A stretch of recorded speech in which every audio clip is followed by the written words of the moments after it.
Ei, você aí, não tente entender a forma de Deus trabalhar. Como Deus, ele trabalha, só cabe a ele entender. Por quê?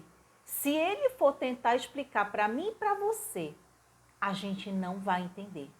Porque foge da nossa compreensão humana o jeito que Deus, ele se faz em nossas vidas para concluir a obra que ele deseja fazer na minha e na tua vida. Então, olha só, eu vim compartilhar com você uma experiência que Deus, ele tentou mostrar para mim. Olha como é a forma que Deus, curiosa de Deus trabalhar. Deus tem as formas dele para com cada um, mas se você tiver vivenciado algo parecido, ou já experienciou, ou já refletiu a respeito disso que eu vou falar, você fala aqui nos comentários e conta aqui para a gente se edificar junto, tá bom? Então, olha só. Ele me fez refletir essa semana sobre uma coisa, que ele falou para mim, o Espírito Santo disse assim para mim, porque muitas vezes assim eu questionava assim, meu Deus, por que existe tanta gente assim, com pensamentos, visões e caráteres tão distorcidos assim ao meu redor? Porque, Senhor, eu estou sentindo falta de pessoas assim, sabe? Que tenha bons exemplos, pessoas acolhedoras, pessoas amáveis, pessoas assim, que eu tenha algo para aprender com elas. Por que apareceu tanta gente na minha vida com assim, reações contrárias àquilo que está na tua palavra que eu deveria aprender? E aí, sabe o que foi que o Espírito Santo falou para mim? Ele disse para mim assim, eu escolhi pessoas erradas para que você pudesse tomar como exemplo de não fazer igual.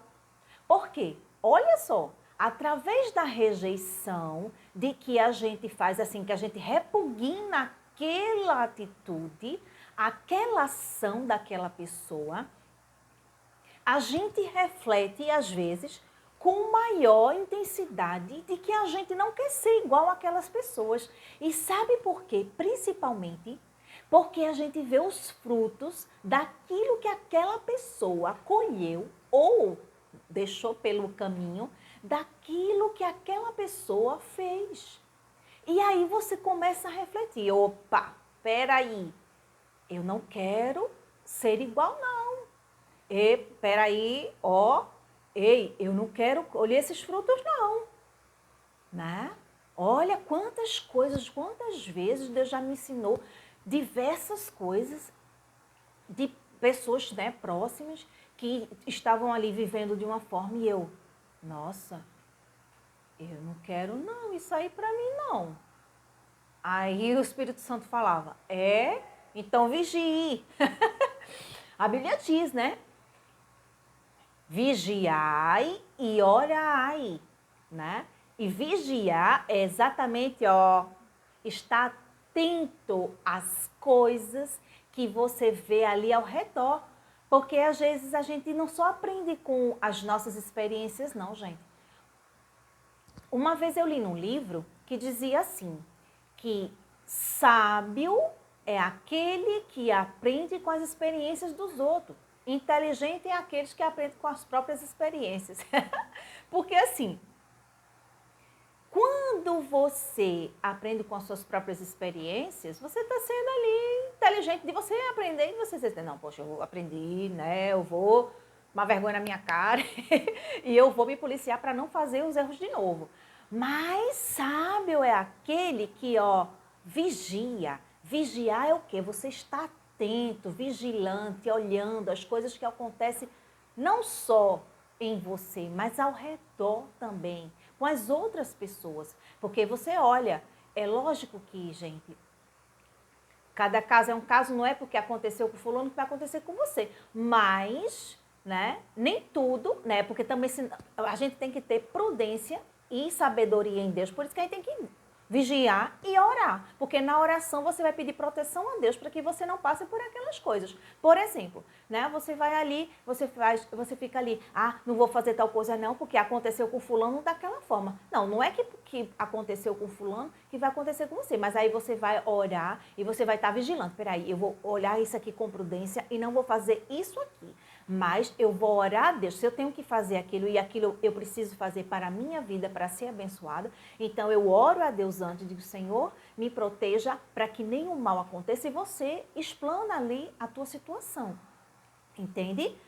Não é que, por exemplo, vou dar um exemplo aqui vivo, né? Tem pessoas, eu conheço gente que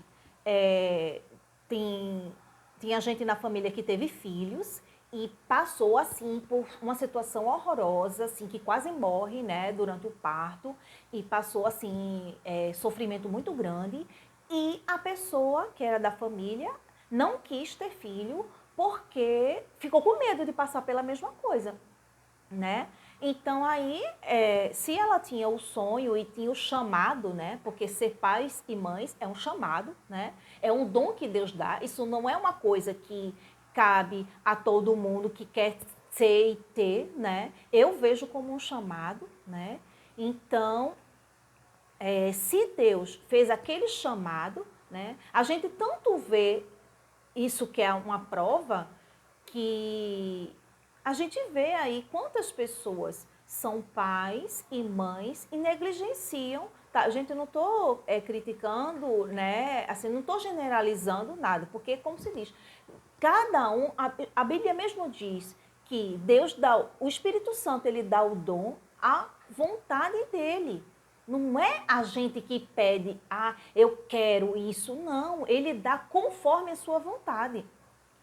Por que existem tantas pessoas aí sofrendo? Porque tem pais que não queriam ser pais, né? E aí os filhos sofrem esse preço por quê? De pessoas que não tiveram a responsabilidade de saber qual era o seu chamado e também de não se prevenir para não sofrer o preço, né? De ter uma vida infeliz e de proporcionar uma vida infeliz para outros seres, né? Então a gente precisa, tudo que a gente faz, a gente precisa estar em concordância com Deus. Nós precisamos estar em concordância com Deus e buscando sua vontade para que a gente seja feliz. A Bíblia diz assim, ó: peça a Deus que Ele abençoe os seus planos e eles darão certo, né? Então, por isso que eu falei sobre essa questão. Então, o que acontece? Voltando lá à história. Tem pessoas que não querem fazer algo porque tem medo que aquilo ali, né? Porque eu aprendi com a experiência de fulano, então não vou fazer. E aí a pessoa impede de viver a bênção, né? É como tem pessoas que não querem casar porque ou já viveu uma decepção, ouviu as pessoas serem infelizes e elas acham que elas vão ser também. E não funciona dessa forma. A gente precisa saber que a gente tem um Deus soberano, que Ele pode todas as coisas. E você sabe qual era a intimidade que fulano tinha com Deus? Se ela estava debaixo da provisão, da dependência e da submissão de Deus para ter vivido aquela experiência ruim? Porque tem gente que é assim, porque eu casei e assim, e fica ali no casamento errado e fica pagando um preço, dando testemunho errado para outras pessoas de que casamento não presta. E o que acontece? Isso fica dando testemunho para outras pessoas e as pessoas ficam acreditando e ficam querendo deixar. Me enrolei todinha, mas você entendeu. Querendo, porque isso está sendo um problema na sociedade, gente. E as pessoas estão, assim, ensinando as outras a não viverem isso. Por quê? Porque está sendo ruim, está sendo uma péssima experiência e etc e tal. E não é dessa forma. Por que está dando errado? É porque as pessoas se unem pela forma errada, pela razão errada, e sem ser debaixo da proteção e da união de Deus. Aí tem gente que tá aí com mau casamento, aí fica, não, a Bíblia diz que o que Deus uniu não separa o homem. E quem foi que disse que foi Deus que uniu o teu casamento? Entendeu? Aí escolhe uma pessoa que não era a vontade de Deus, porque foi a pessoa que escolheu, né? E Deus disse, porque Deus deu o recado lá atrás. Porque Deus, ele revela. Deus, ele revela quando você está indo pelo caminho errado.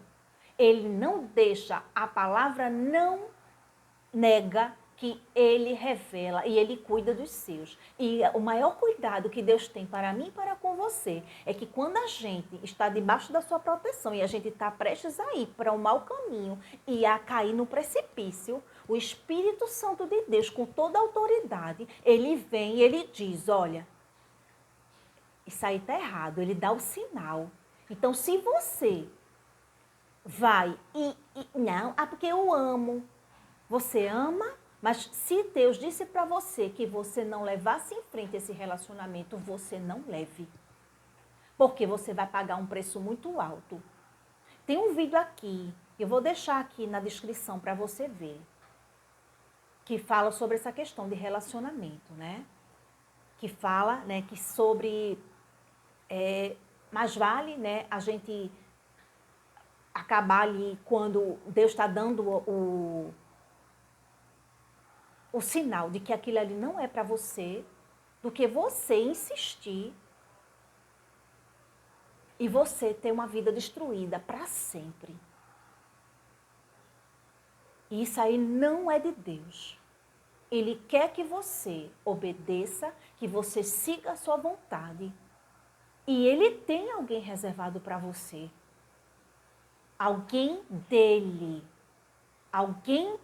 que ele reservou. E não tem essa história, porque o mundo está deturpado, não.